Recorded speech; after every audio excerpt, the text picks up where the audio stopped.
जहां छाती में ठाकुर की छवि, गुरु की छवि, वहां स्मार्टफोन की छवि। स्मार्टफोन छाती से लगा, जहां समय मिले उसको खोल लिया, हम शुरू कर दिए।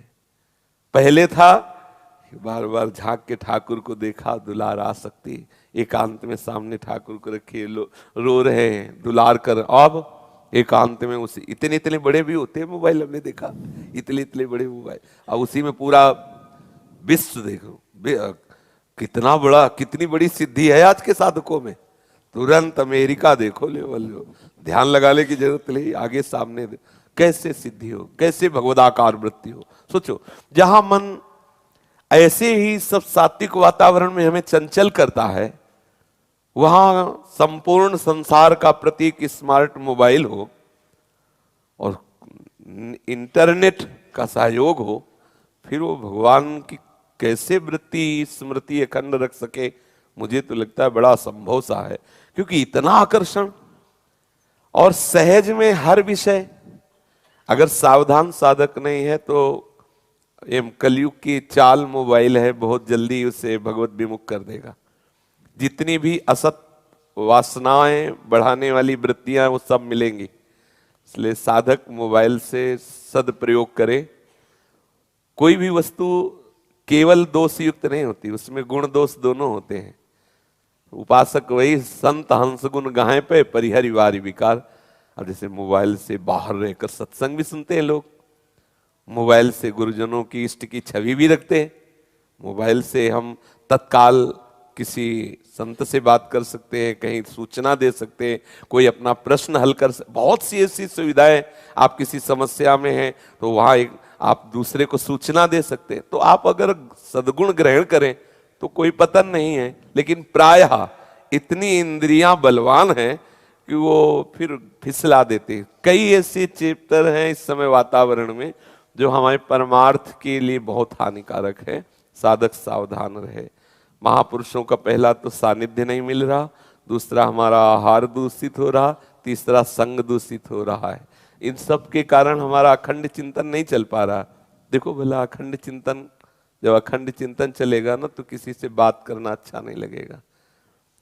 वो थोड़ी थोड़ी देर में कुन्न कुन्न बजता रहता है मोबाइल। जिनके पास मोबाइल होते ना वो बजता रहता। और ना भी हो तो अगर रख के आप थोड़ा पाठ भी करने गए हो तो पाठ के बाद आप अंतर्मुख होके ये नहीं देखेंगे कि मेरे मन में क्या चल रहा है, वो मैसेज किसका आया, वो फौरन भाग करके उसमें देखने का मन। बहुत सावधान रहा जाए। अब धीरे धीरे कलिकाल बढ़ता चला जा रहा है, क्योंकि जैसे जैसे कलिकाल की अवस्था बढ़ेगी वैसे वैसे दूषित भाव भी बढ़ेगा। वस्तु दूषित हो रही है। एक दिन मूंग की दाल बनाने के तो उसको जब धोया गया तो उसमें भी हरा हरा निकला। तो मूंग की दाल में भी मिलावट, हरा हरा उसमें रंग।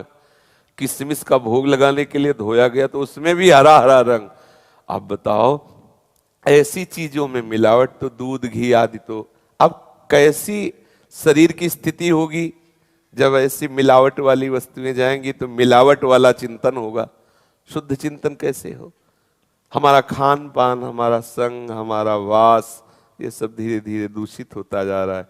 जब हम किसी संत को भजन करते देखते हैं या किसी भक्त को, तो हमारा भी हृदय कहता है भजन करें। और जब हम भोग विलासता की बातें देखेंगे तो हमारा भी मन कहेगा, क्योंकि जो हम देखते हैं, जो सुनते हैं, वही मनन होता है, वही आकांक्षा होती है। अब जो पीढ़ी चल रही है ये भजन कर लो नहीं, अगली जो पीढ़ी आने वाली है उसमें भजन क्या होता है तो सब जानते हो। कैसे कैसे लोग बोलते हैं, शास्त्र सब झूठे, संत जन के लिए जानते हो क्या, सब पाखंडी, लोभी, पैसा कमाने का धंधा। अब आप देखो, जहां से काम बनना है माया ने वहां ये वृत्ति करवा दी।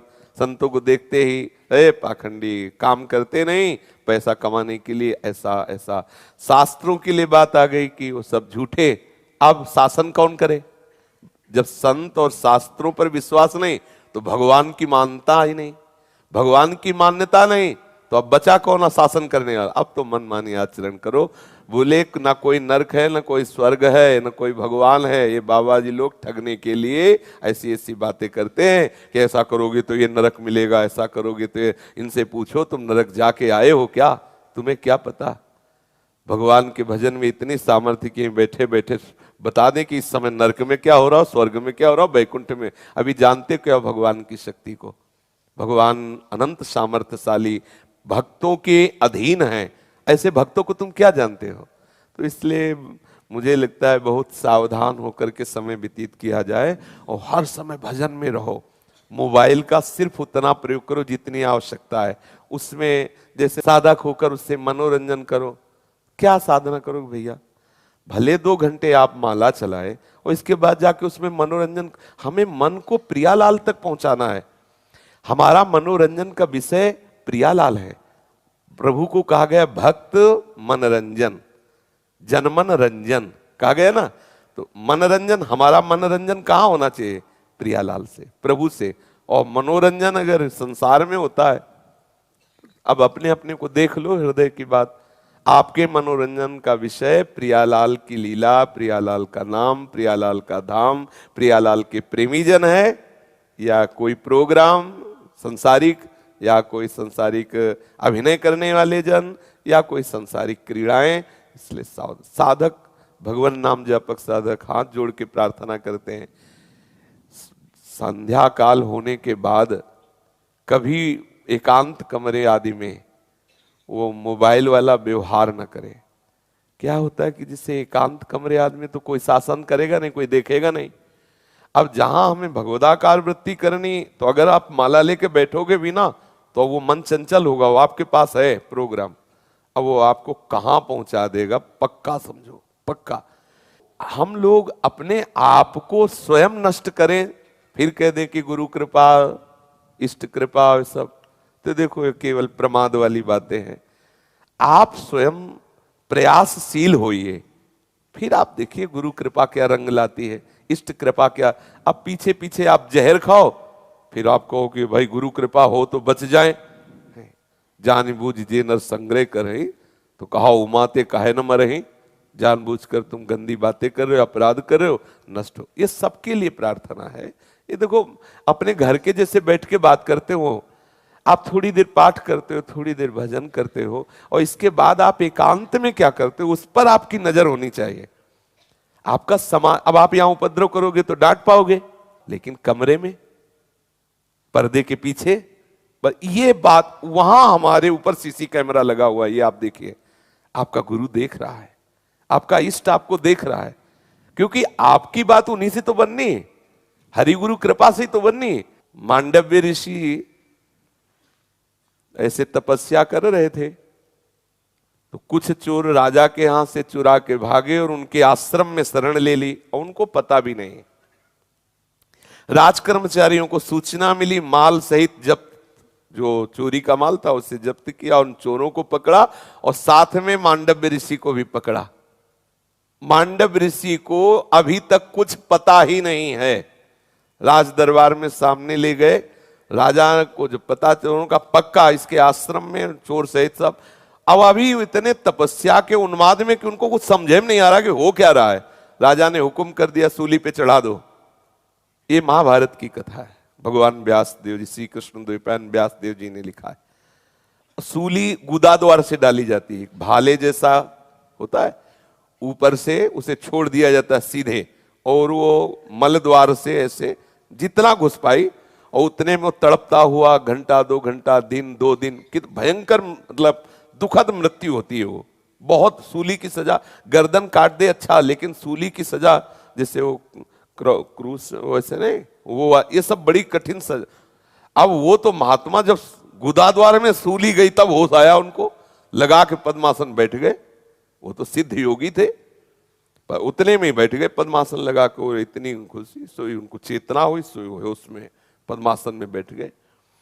अब जब दूसरे अपराधियों को मृत्यु दंड दिया जाता था, तब पहले वालों को उतारा जाता था। 2 दिन 3 दिन 4 दिन, अब राज दरबार में तो आते ही रहते थे ऐसे अपराधी। तो जब उतारने गए तो और तो सब मुर्दा टंगे थे, ये पद्मासन लगाए बैठे थे। वो जल्लाद लोग गए, बोले महाराज कोई ऋषि सूली पे बैठा। अब वो तो कांप गए, ऋषि का अपराध। तो ऋषि से अपराध से बचने के लिए आगे गाए, और फिर तपस्वी ब्राह्मण सब स्तोत्र करते हुए, तो देखते ही उनका आवेश कम हुआ। ये पद्धति है, ये भागवतिक पद्धति है।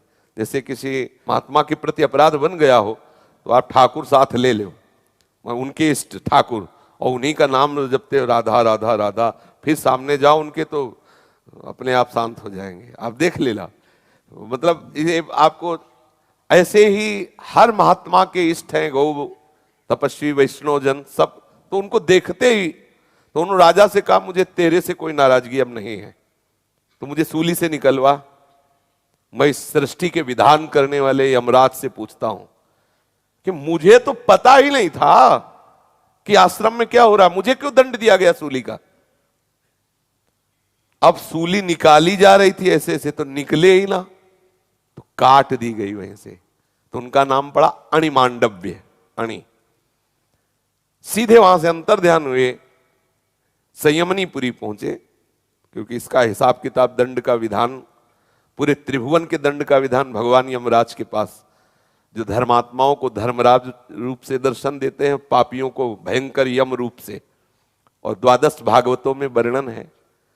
तो धर्मराज जी ने स्वागत किया मांडव ऋषि का, तो उनका स्वागत की जरूरत नहीं, हमारे प्रश्न का उत्तर दीजिए।